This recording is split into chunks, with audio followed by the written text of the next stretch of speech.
Поздрав, драги гледачи. Вечерва имам чест да ви го представам еден, можам да речам, добар пријател со кого во туризмот сме многу одамна.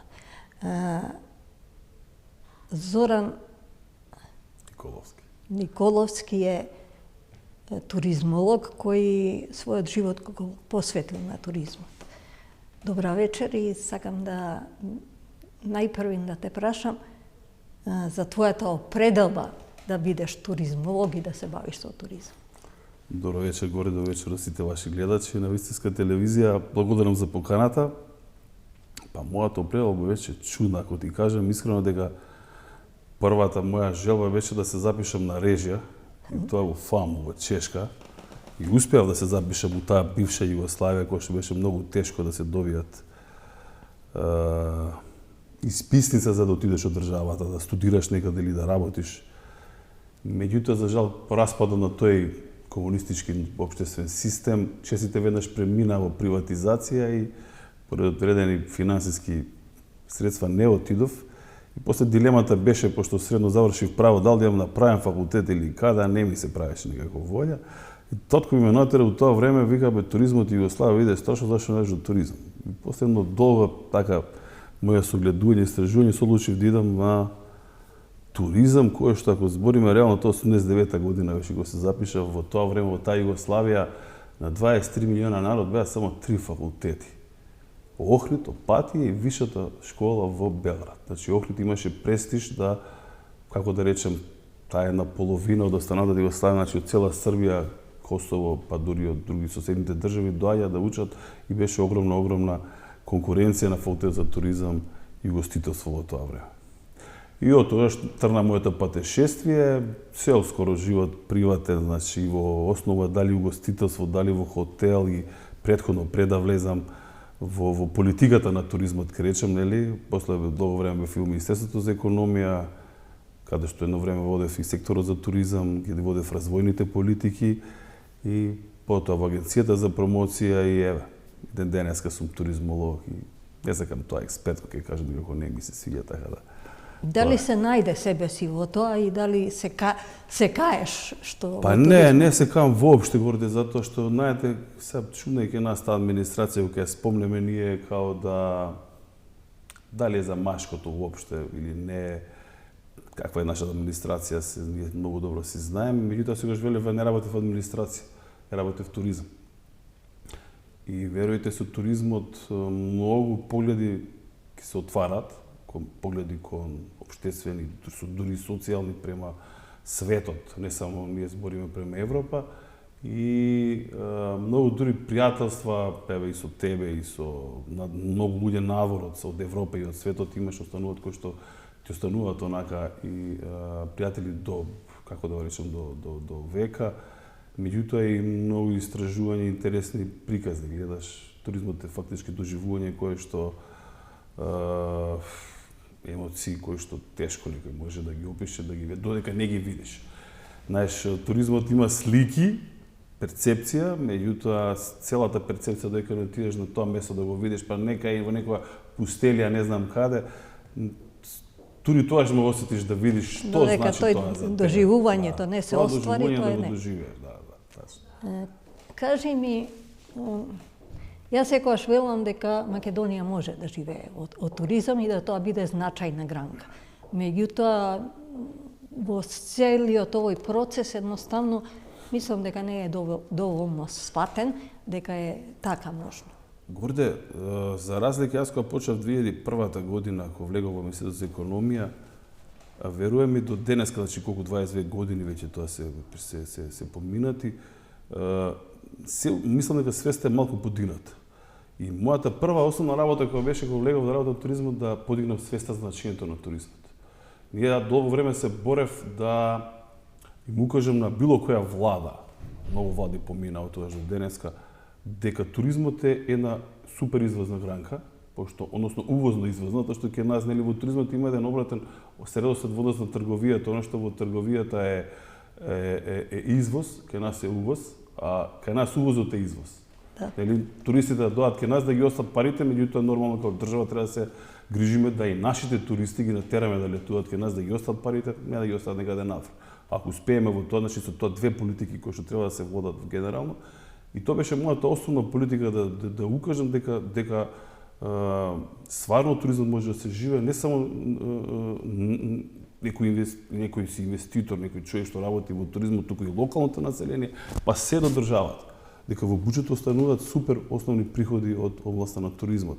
Например, во тоа време се сеќавам, текстилната индустрија беше извозно ориентирана гранка, некаде околу 50 милиона извоз правеше само. А замислете ти од туризмот кој што со сосема мали мерки, некои немаше ни стратегија, ни закони некои добри, се воведуваат, па и денес остануваат од 400-500 милиона долари приходи што доаѓаат, ви имате суфицит во туризмот од останатите приливи. Што ретко каде во било која индустрија обично сме во дефицит. Ние сме генерално како буџет во дефицит, а туризмот е постојано во суфицит. И таа борба да туризмот остава што повеќе пари во државата, односно да прави, да генерира, е тоа што е супер. И на крај успеав да ги убедам и политиките на владите и на државата дека туризмот може и треба да се даде значење. Посебно мислам дека посебно значење тоа беше некаде од 2006 на генерација на Груевски кој што премногу вложуваше во туризмот и тука стартува многу разни активности и политики кои што после тоа погото промоција и брендирање на туризмот кои што се неопходни за туризмот. Иначе во генерално да се согласувам дека може да се живее, меѓутоа мора да се создадат услови.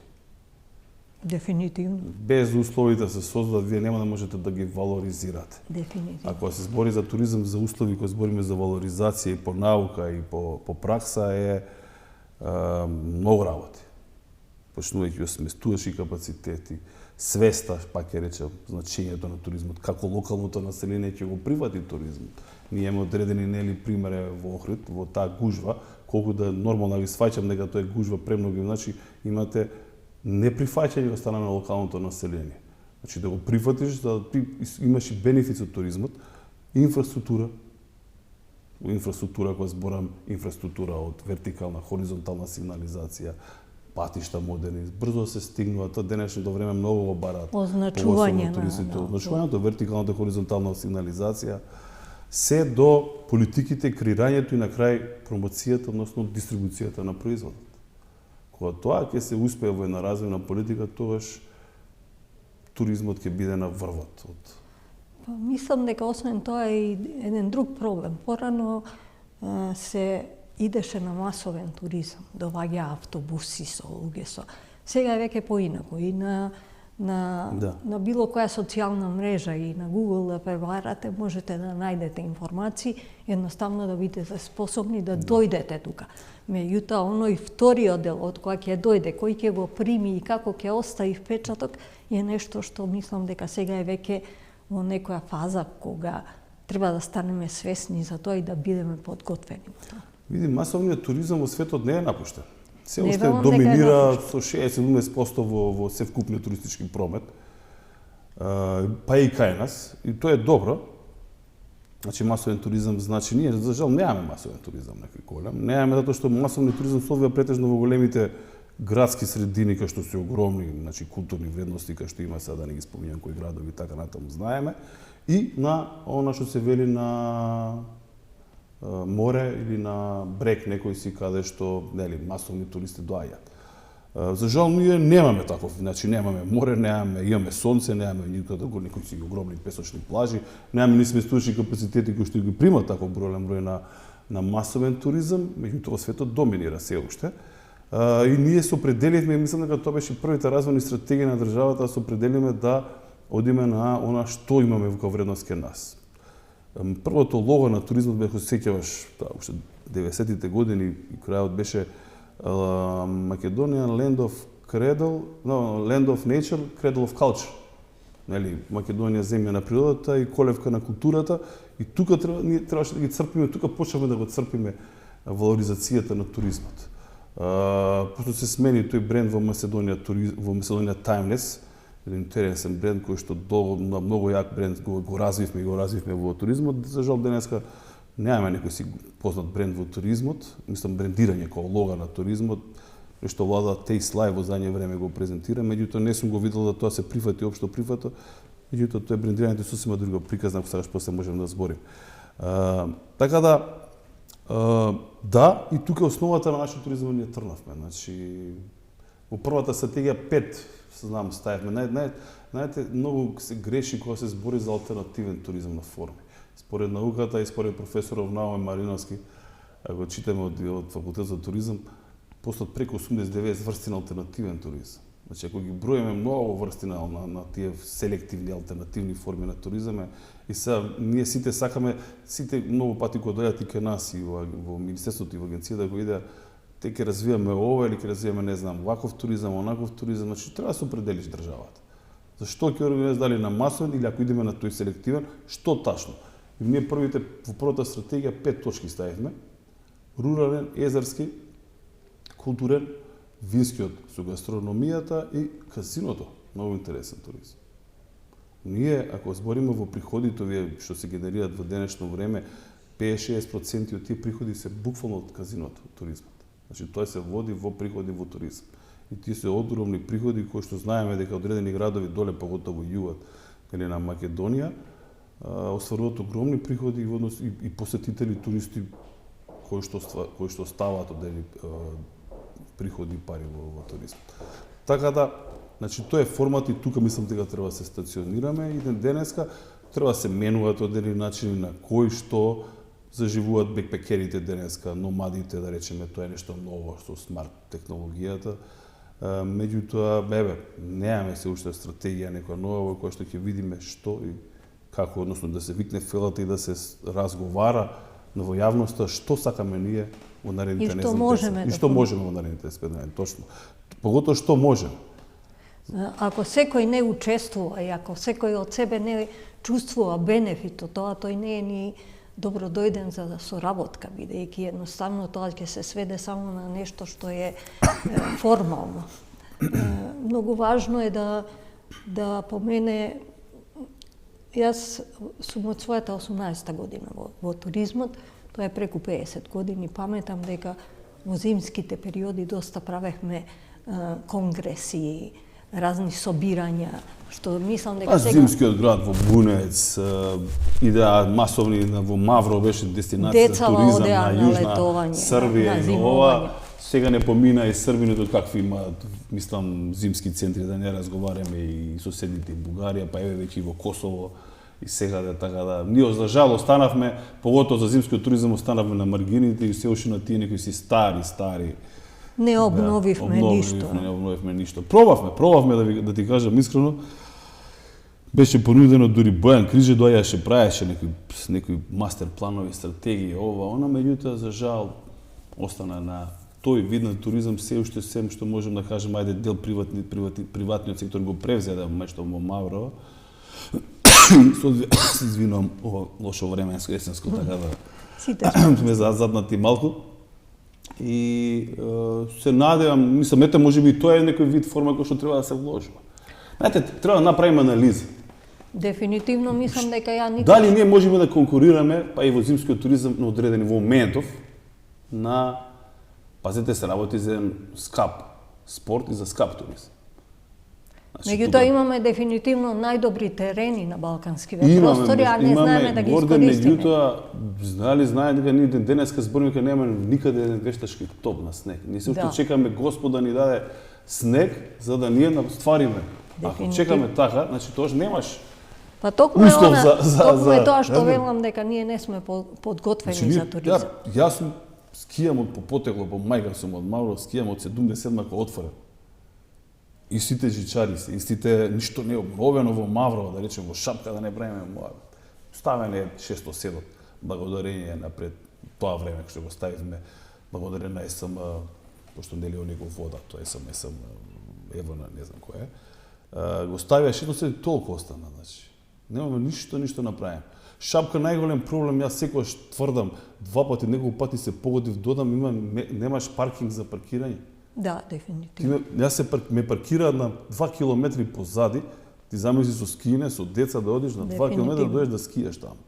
Дефинитивно. Тоа е нешто што секогаш зборам, дајте прво на Шапка направете, обновете ги тие веќе мислам дека сместувачките капацитети и приватниот сектор не чека, си таму си направиле. Се зборих за Дивоград, би не знам што, тоа веќе не навлагаме во таа прича, си има таму закони нека видат. Меѓутоа се прават капацитети, приватните луѓе, значи тој што некој видел интерес го прави. Меѓутоа како држава ние или не го продадовме тој центар.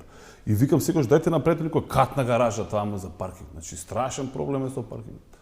Како сакаш да доам на шапка да се скијам на 2 километри позади тама треба да се некаде да се паркирам со скиите на рама и да отидам да скијам. Значи тие некои услови, вредности кои што мора да се внимаваат при креирањето на тие политики во туризмот. Едно општо правило вели дека е туристот човек кој има слободно време и пари. За да има свое слободно време, да има пари и да се одлучи токму за Македонија, јас не гледам дека направивме многу. Македонија, од мое искуство и со луѓе со кои беа гости и зборувавме, е непрепознатлива во суштина како држава и како локација и што таа нуди. Мислам дека тие брендирања и дека тие стратегии многу често се менува и ние немаме дефинитивно изградено нити бренд, нити став што све можеме да понудиме. Да бидеме препознатливи во светот. Да, тачно е тоа. Јас кажав, значи првото лого кој го кажав, па кажав кој е второто од Македонија, таму кога работевме во страшен концепт. Значи брендирањето, јас сум магистар по брендирање, иначе повеќе, значи тоа ми беше поготово брендирањето.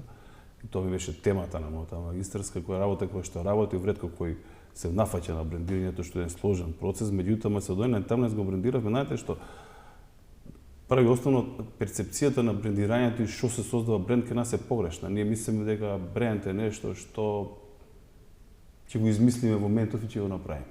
Не, брендот е сам по себе со векови уназад. Довербата во брендот. Тоа е до брендот. Значи Македонија ако биде да стане бренд во туризмот, треба да има назад, значи 30 години, 50 години да го изградиш тој бренд на таа вредност во туризмот. И кој ќе кажеш да остане на едно ниво. Не треба да одиме горе па да паѓаме па горе. Значи тоа не е вредност, тоа не е, осцилациите не се добри за ништо. Па поготово за економијата, па за туризмот да не прави. Значи да има некоја коса права или некоја си коса линија која што ќе оди нагоре и тоа е тој sustainability или одржив развој на се нешто што сакаме да го направиме. Меѓутоа мора да се вложуваат, не можете дошол, не знам, еден човек во политиката или некоја политичка нова влада и таа веќе да го прекине тука, па и брендот. Да не му се свиѓало било од бивш. Значи ние немаме ни континуитет на нештата да ги продолжиме дали вределе или не вределе. Значи некако така се однесуваме. Јас за жал знам дека во однос на брендирањето кога збориме како производи, например, ние ги изгубивме многу брендови од ајварот па до мастиката, па до не знам што. Јас секогаш се во шала кажу, како немаме бренд, цел свет не знае по Македонија салатата, македонската салата. И то значи не е чудно зашто они го ставиле, пример французите, италијанците имаат таа. Затоа што јужното, нели, ние се фалиме, сме на југ, овошје, зеленчуци. Тоа е тоа нешто го препознаваат, значи тоа и во Југославија бевме препознато, меѓутоа за жал не гледам ниту гостителство, а замисли гостителството и руралниот туризам можеме многу да го испочитуваме и да го искористиме во туристички сфрхи. Јас работам на една тематика, името Македонија ни светот е многу употребено по Библијата. Сама Америка има десетина места кои се викаат Македонија. Ние никогаш не сме направиле нешто да се поврземе со тие, да ги поканиме да ја видат државата Македонија и да едноставно направиме некои врски кои ќе бидат обострани. Од друга страна, нели иселени македонци има некаде околу 6 милиона, така барем се кажува. Ништо не сме направиле и тие луѓе да ги донесеме. Се малку влагаме политички води, значи ние го изгубивме името Македонија, за да бидеме искрени. Па во секој случај значи, не знам дали сте биле во Грчка, они више не пишуваат Медин, поготово овие горниве централна, како викаат западна, источна Македонија во Грчка, они не пишуваат веќе Медин Грис, него пишуваат Медин Македонија. Што ние го имавме порано, ние за жал со промената на името, ние си го изгубивме тој идентитет на Македонија, мислам дека тука не сакам да навлагам во тие политички води за да разговараме зашто, значи, а замисли го ти што велиш, па во Библијата осем Израел само Македонија само Македонија. Нели, свети апостол Павле на сон која му се јавила држава каде да дојде во Македонија. И са тоа што значи Македонија каде е? Во Грција или во оваа Македонија? Дефинитивно тоа истото го Тоа кажам, го значи збунува нема. еден човек кој што чита, ја многу странци кога ќе доаѓаат туристи пробуваат на таа тема да разговараат. Меѓутоа како да им го објасниш тоа дека тоа бил цел регион и тоа и таа била територија на Македонија, меѓутоа ние денес го изгубивме тој бренд. И сега ние повторно радиме ново нешто. Затоа викам ние ги имаме ги губиме тие имиња, не брендови, ќе речем имиња на нешто што сме ги имале одавна. Таков име на Македонија во Библијата или не знам Ајворот што го знаеле во Југославија цел дека кај нас било, ние го изгубивме, но време словенците ни го зедоа, да мислам. И како сакаш ти да го Затоа велам, вредноста се создава во брендирањето. И мислам дека ако се создавиле оваа со ова денешно име, онда во наредни 20-30 години треба да се стави што ќе се вреднува и што ќе се прави во политиката. Ти знаеш, јас почнав со еден проект на Крале Марко. Ние не успеавме да го сочуваме, иако од овдека потекнува една, постојано велам на еден пивофест кој ќе дојдете во Прилеп, пиете Крале Марко пиво, а никаде не го гледате Крале Марко и не го знаете дека. Едноставно мислам дека во текот на целата историја ние не сме успеале да се сочуваме како бренд, пак ќе кажам, како простор во кој ние постоиме. Дефинитивно, дали му се допаѓа на некого или не, македонскава држава денешна е Македонија и на како ќе ја наречат и дали ќе не викаат овака или онака, ние не сме се потрудиле повеќе од тоа да покажеме дека сме Македонија, да се избрендираме како Македонија и едноставно тоа го губиме, сакале или не. Па замисли ти, пак како се твртиме на брендирањето, првиот спот за воопшто, за некој си бренд, производ во држава, беше направен 99-та, мислам, или 2000-та година. Остана на Министерство за трговија, тогашниот министер Груевски, кој што го направи, се сеќаваш она Made in Macedonија, со на првиот спот со глумецот, како се викаше, Прилеп, со магарето кога иде во Венеција и кога го продава, фактичко на Дубровник, кога го продава сребрената пеперутка, изработена рачно, надалеку. Ај сега да не правиме мовети за таа рачна изработка, за тоа, за нечиство, колку ние го изгубивме, не знам дали знаеш, ние многу изгубивме во таа работа. Јас денеска зборам кога одиме во Охрид со странци гости, они слушнале, просто читат и го читат дека таму најпознато е Охрид е по тоа, нели, по 365 цркви, вредност на културата и така натаму, меѓутоа по Охридскиот бисер.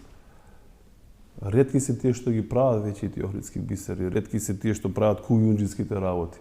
Значи, све се некако на мало. Не успеавме да го подигнеме. Рубинот, да. Се деко пријателот, поздрав до него, ево се мачи, продава за Рубинот и приказни јалал да му ентузијазмот. Едноставно државата не го подпомогнала. Меѓутоа не го подпомогна, да, не го подпомогна. Тоа е тоа што, затоа велам, значи сосема нешто друго е каде треба да се насочиме и како треба да се насочиме воопшто во ние во моментов и немаме стратегија за туризам. Истече пред 2-3 години. Отоаш намо ние немаме. Значи, не знам каде би, еве јас како туризмолог да прашам, и полно пати пишам и колумни прашам, каде сакаме да одиме? Не знам. Дефинитивно без генерална стратегија и не можеме да мрднеме повеќе од ова. Чувството дека се губиме, дека едноставно лутаме во делов на туризмот, мене ми е несватлив, бидејќи, пак ја напоменам, од своја 17-та година работам, туризам и бев многу поносна што едноставно можам да им ја покажам Македонија и ден денеска тоа чувство го имам, бидејќи се враќаат со убави спомени, со убави доживувања и едноставно ни помагаат да ја препознаат оваа земја. Ја имам една чудна приказка. Мислам дека повеќе странци се воодушуваат од нашата држава него ние самите. Дефинитивно. И тоа е една чудна работа и приказна која се случува во перцепцијата кај нас, народот, граѓаните и народите од Македонија.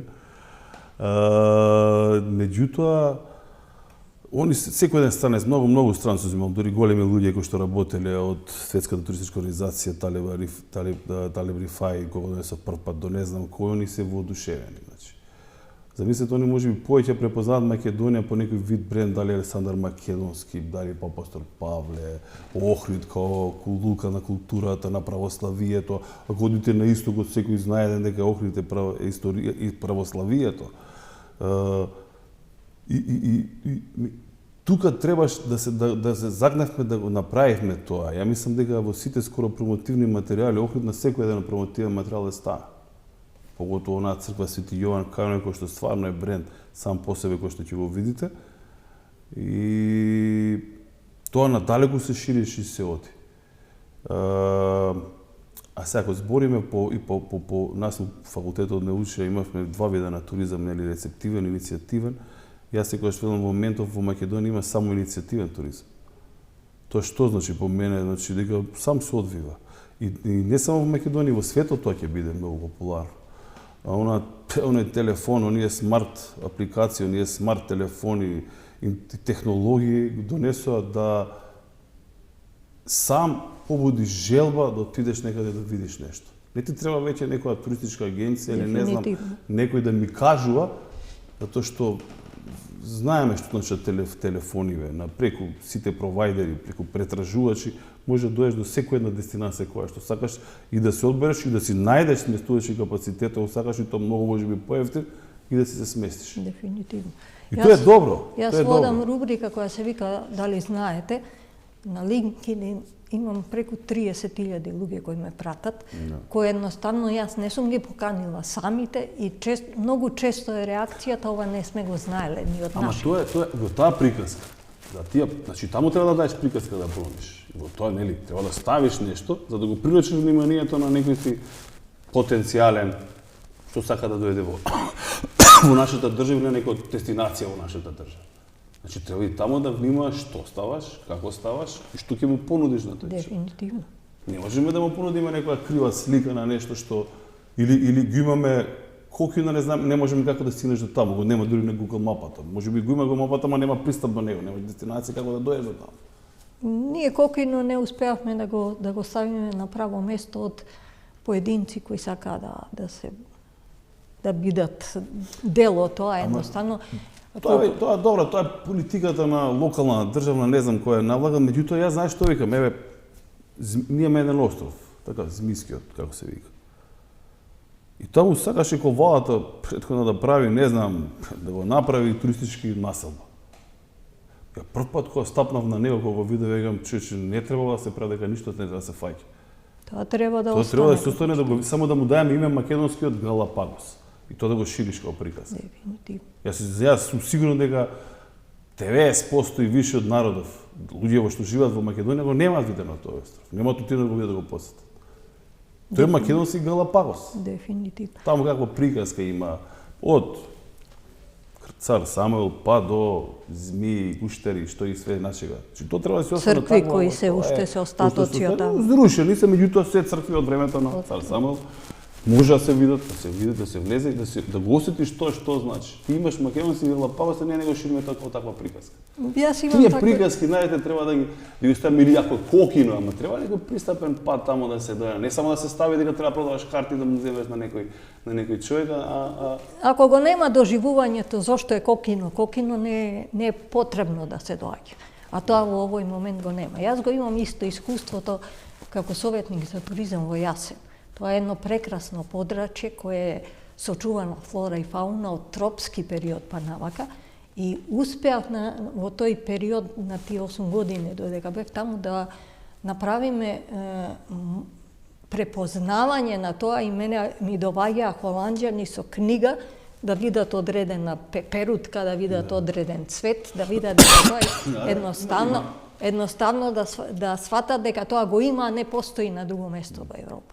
Ние тоа исто така не успеавме да го направиме, бидејќи се смени владата, дојде нов директор кој не беше заинтересиран да ја продолжи таа туристичка авантура. Пак се враќаме на, значи, немаме континуитет на наследство на нешто што треба да го продолжи. Без така да не може да се направи туризам во смисла на тоа на било кое подрачје ако е политиката доминира во тоа. Туризмот си е своја гранка која едноставно Може генерална политика да се прави, ама дефинитивно да ти...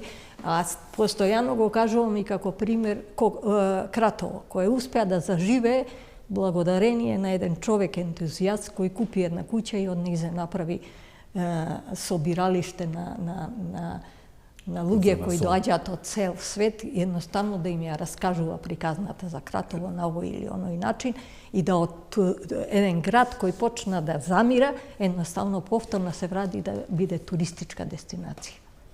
Па и Кратово, да, е интересна приказна, таму има Дефинитивно има многу приказни. Таму кацаната сол може да се види секаде, нели? Меѓутоа, еве да се навратам пак и на Прилеп, се збореше за Гален Марко. Мене, например, ме воодушевува Прилеп како дестинација. Интересно. Најчи вака да видиш кричиш во пустелија оваа некоја, али оние под кралевите Марко, кулите, стените кои се таму, црквите. Варош мало, не знам што, значи толку има магично во него да па не знам дали имате своји таму специјалитети кои не знам дали да знаат македонската јавност дека во најмалиот музеј на тутун се наоѓа во Прилеп, на Балканов. Да, Многу интересен музеј, не знам дали го видел некој да го посети.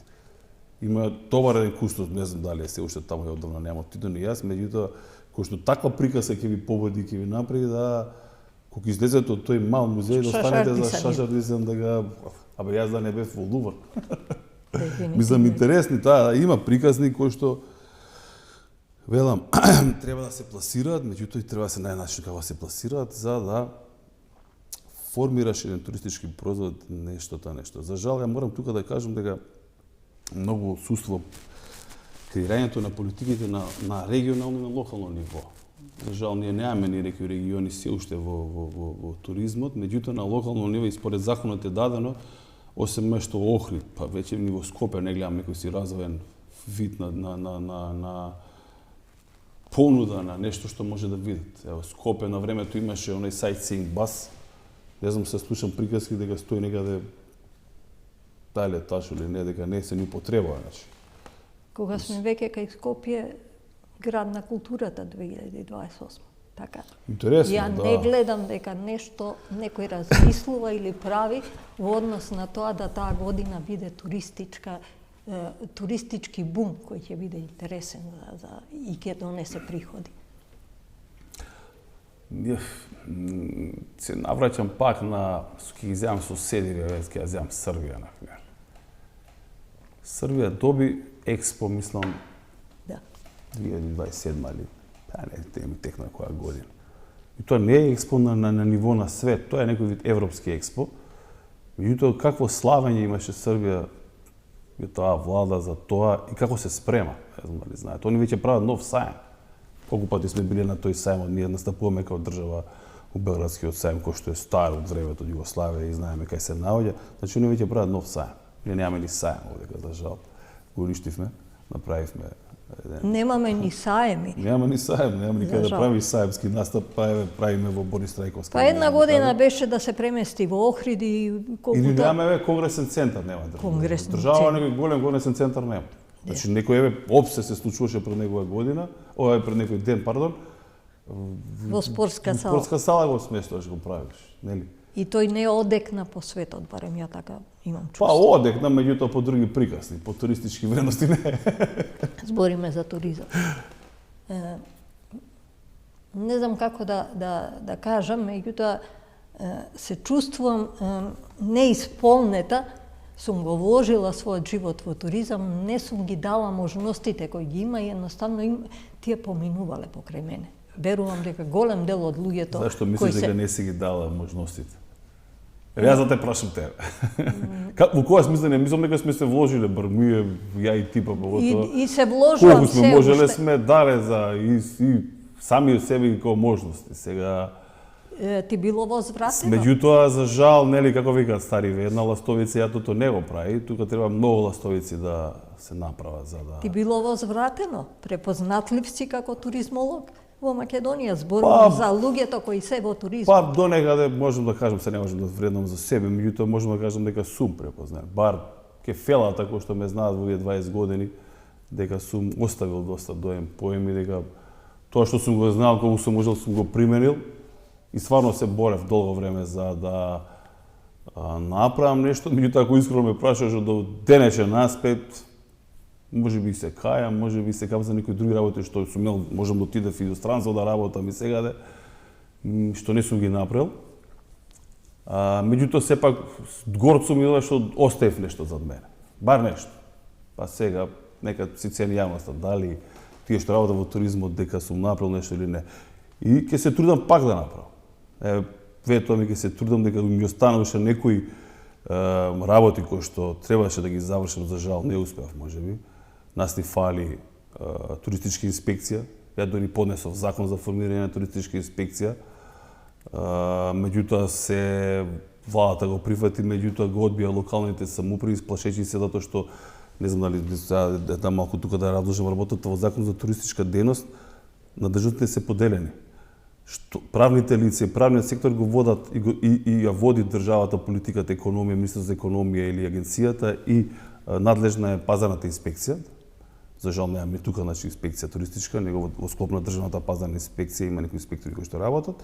Меѓутоа, физичките лица кои што каде што мислам дека најголемиот дел сивата економија кај нас што се јавува е оставено на локалните самоуправи, сами да го регулираат. И тоа е нормално дека треба тие да го регулираат затоа што тие ги знаат најдобро условите на една во Охрид ли, во Маврово ли, во Телчево ли, или не знам каде, во Куманово ли, или во Скопје, како треба да се креираат политиката и како треба да контролираат таа политика. Меѓутоа, за жал, тој закон од 2004 година кога го донесовме, денеска се неколку инспектори локални во Скопје, мислам и во Охрид не може да најдеш никаде. И се замислите абсурд, они не даваат затоа што ќе им ги земели ингеренциите. Не е тачно. Ја викам, не е тачно, со таа туристичка инспекција буквално ќе ви помогнеше на ваш најмногу во локалните и самоуправи да се регулира таа сива економија во однос на издавањето на собите, апартманите од страна на физичките лица, па проблемите со туристичките водичи, дали бугарските, грчките, македонските дојале тука и не знам што и така натаму. Значи, ќе имаше и ќе има уште поголем бенефит од таа работа, меѓутоа за жал не беше прифатена.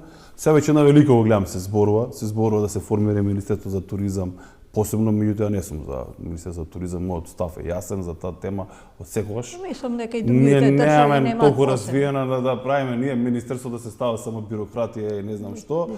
Во склоп, ако велам, треба да се видат примерите. Земете ги од Балкан. Осем Хрватска, кој што има Министерство за туризам, каде што стварно не живеат и каде што GDP-то им е 20% од туризам во учеството, вие Црна Гора нема кој што 25% има учеството. Црна Гора беше во Министерството за животна средина, сами сам го споја во млади или така нешто беше.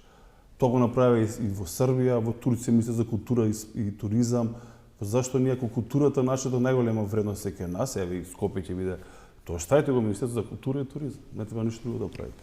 Кога веќе го спомна тоа, имаме и еден друг проблем. Јас имав гости на таа тема, туристички водичи, кои прво не се дефинирани и не се на она ниво на кое треба во Македонија, а другата проблематиката е водичи од Бугарија, од другиве држави кои доаѓаат и си ја кажуваат својата приказна. Горде, затоа пак ќе кажам, значи ние не можеме да, значи според европската постојано кои идевме во Брисел на преговарање, ние сме нели во предпристапни програми, сакаме да бидеме членка на Европска унија. Таму има една директива за услуги која што ти налогува дека секој еден, ако ти сакаш да влезеш во Европската унија, значи тоа е отворен пазар, секој еден водич Франција до ќе ти влезе. Значи не можеш ти да ограничиш дека не сме да влезе, како што и нашите водичи одат таму.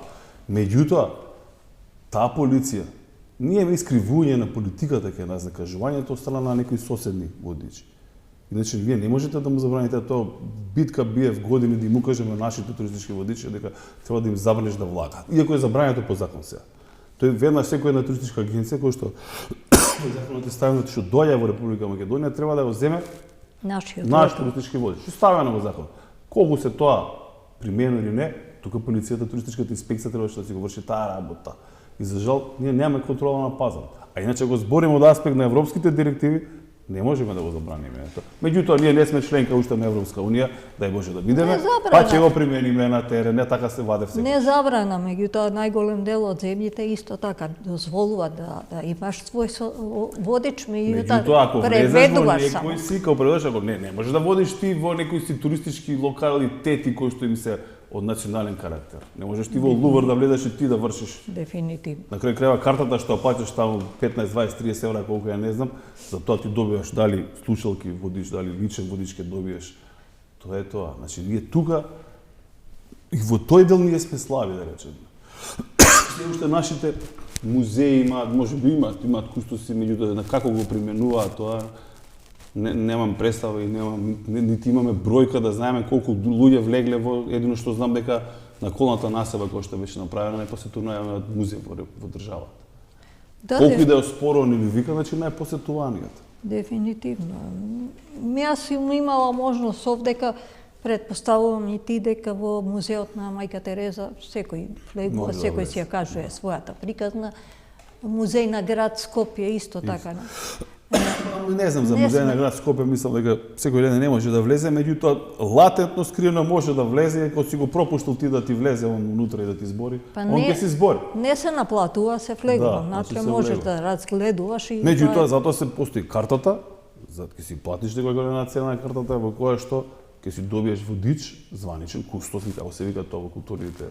И тој со тебе ќе ти презентира таму што треба да ти презентира. За тоа е платен, за тоа е картата на крај крај. Дефинитивно имаме уште многу за туризам да кажуваме, за жал остана уште 2 минути. Помина времето. Времето брзо поминува. Мене ми е многу драго што ми беше гостин, што на некој начин направивме еден разговор околу тоа што е туризам на начинот на кој ние го правиме, дека не е правилен и дека она што треба да се направи, сакам да ми го кажеш. Само еден да додам на крај горде. Мислам дека ќе имаме еден сериозен проблем во државата и поготово во туризмот, поготово во гостителството со човечките ресурси. Да. Тоа ќе биде страшен проблем во кој што не може да најдеме утре ни туристички водичи, да не зборувам за кувари, конобари, рецепционери, а тие се сите дел од туристичката приказна и действуваат во туристичката индустрија. И тоа ќе ни биде страшен проблем во иднина. И ќе биде поготово затоа што туризмот е една, како да речем, сензибилна, сензитивна и сезионална индустријска гранка која што знаеме како работи, највише се работи во одредени периоди, хај пикови, дали во лето, зима или што сте обрале како политика да водите, и тогаш вас ви требаат и повеќе луѓе во таа дејност да работат, да формираат, да се трудат да донесат придонесе во државата. Ако тоа не го зачуваме, мислам дека ќе имаме сериозен проблем. Дефинитивно. Меѓутоа за друга тема некоја. Се сложувам со тебе дека тоа е така и дека мислам дека се уште и не сме свесни дека тоа може да не. Но тоа ни се случува веќе дефинитивно во држава, а не само во туризм. Дефинитивно. Уште еднаш пак да ти се заблагодарам. Фала за поканата. Мада од она што мислев дека ќе зборуваме, не успеавме све да кажеме. Ќе оставиме за друг пат. За некоја друга прилика. Благодарам уште еднаш.